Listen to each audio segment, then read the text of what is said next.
Hello everybody and welcome to another video. This time we're going to talk about the verb haver, a very useful verb. So without wasting any time, let's get straight to it. So here we go. The verb haver, to exist. Now you may have seen this sign when you've been on your travels around the cafes, etc. This sign, há caracóis. Há caracóis. What does this sign mean exactly? Some people get a little confused and think that it means we have, but the verb haver does not actually mean to have. It's slightly different. So let's take a good look. The verb haver, to exist. So it's actually a multifaceted verb. It's got a few different meanings and it can be used in some very interesting ways. So we're going to take a look at a few uses of this verb, haver in Portuguese. The verb itself means to exist, to exist. Now in the English translation we have there is or there are. The great thing about this verb is you only use it in the one conjugation, and that is há. The H is silent, by the way. So let's look at some examples. Há uma pessoa na rua. There is a person on the street. Uma can translate as one person or a person. If we want to say there's more than one person, then we can say há muitas pessoas na rua. There are many people on the street. So in English, we're saying there are and there is. In Portuguese, we just need há. So note how it just remains the same.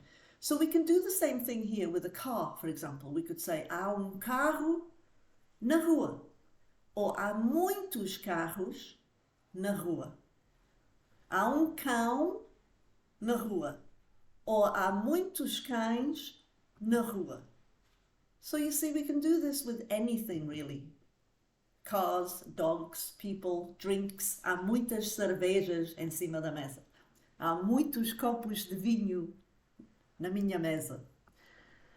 So let's take a look at some simple questions and answers that we use this verb for.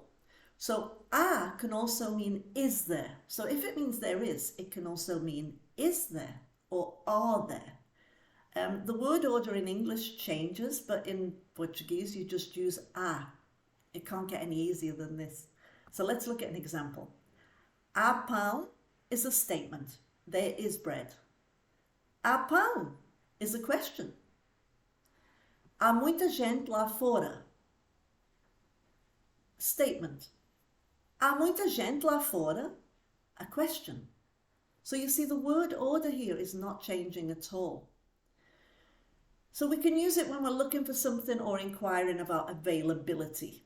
Há banco aqui perto. Há banco perto da farmácia.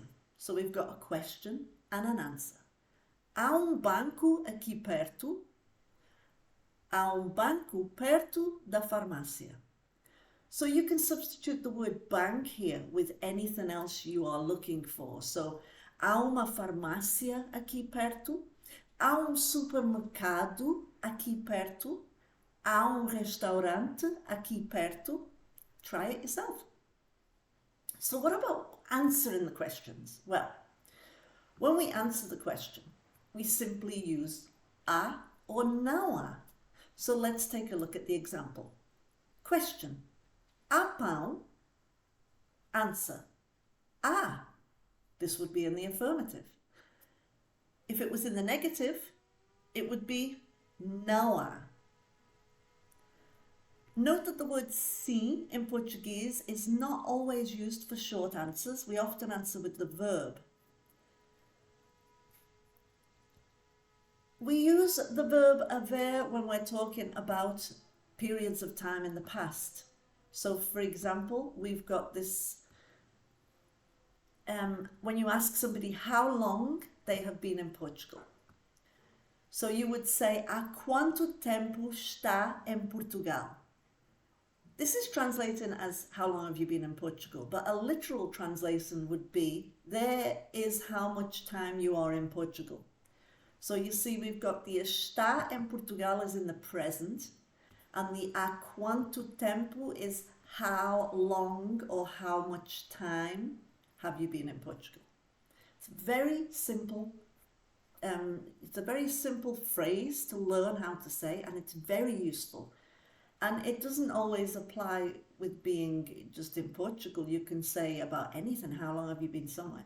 So let's slip this down to the next page, yeah. So, estou em Portugal há 7 anos. So the answer to that question, há quanto tempo está em Portugal? Estou em Portugal há 7 anos. Or you can just say há 7 anos. Obviously, that's going to depend on how long you've been here. Not everyone's been here the same amount of time, so you figure out how to say how many years you've been in Portugal. And don't forget to add a year every year. Há quanto tempo mora em Lagos? How long have you lived in Lagos? Moro em Lagos há 2 meses. Moro em Lagos há 2 meses. Or the easy answer, há 2 meses.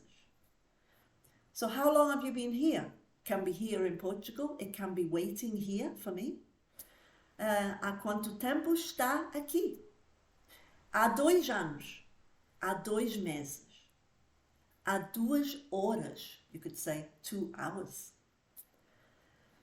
So in each of these examples, há is used to indicate the existence or presence of something, and the answer provided additional information about what exists or doesn't exist. And this is also including time. So what about the phrase in the picture with the snail? In the spring, you see these signs popping up all over the place. Há caracóis aqui, há caracóis ali. This actually means there are snails. So it does translate like we have snails, although the verb itself, haver, is not meaning to have. So for example, you can't say eu há carro, I have a car. No, it's not going to work. That's a different verb. That would be the verb ter. So overall, haver is a very versatile little verb with multiple meanings. If you can think of any nice phrases to make up, put them in the comments below. I'd like to see them. In the meantime, don't forget to subscribe, like, and share. And take a look at the website, take a look at some of the other things that we have below in the description. See you next time.